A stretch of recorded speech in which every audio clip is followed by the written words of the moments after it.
আমাদের কি আছে না আছে সেটা বড় বিষয় না, তবে আমাদের এই দলের সাথে একটি আবেগ জড়িয়ে আছে। ছোটবেলা থেকে যখন খেলা বুঝি তখন থেকে একটা দলই করি, সেটা হলো আর্জেন্টিনা। আমাদের মাঝে রয়েছে প্রাণপ্রিয় মেসি, যার কথা যতই বলি না কেন কম হয়ে যাবে। বাদ দেই তার কথা, রয়েছে তো আরো খেলোয়াড়রা যারা জয়ের নেশায় হন্যহারা হয়ে ছুটে বেড়ায় খেলার মাঠে। আমাদের সাথে অযথা তর্কই করতে পারবে, কিন্তু তাতে লাভ হবে কি? হবে না। যদি তোমাদের প্রশ্ন করা হয় শেষ বিশ্বকাপ তোমরা কবে নিতে দেখেছো, উত্তর মিলবে কি? মিলবে না। কারণ তোমরা সেটা করে দেখাতেই পারোনি।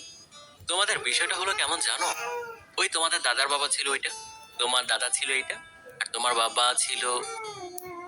আসলে কি তোমার বাবার কিছু ছিল? আর তোমার তোমার এখন আছে ইতিহাসের শত গল্প আর অযথা তর্ক। যদি সব বিষয়ে চিন্তা করতে যাও, তাহলে তুমি নিজেও নীরবে মেনে নিতে বাধ্য যে আর্জেন্টিনার দল কোনো দিক থেকেই পিছিয়ে নেই। তুমি কি রাজার রাজ্য বোঝো? রাজা সেই হয় যার কাছে বর্তমান বিশ্বকাপ আছে। আগের রাজাও কিন্তু বর্তমান রাজার কাছে মাথা নিচু করে থাকতে হয়, এটাই নিয়ম। তাই আমাদের সাথে তর্ক না করে নীরবে বাসায় যেয়ে ঘুমাও ভাই বোন। I love you Argentina.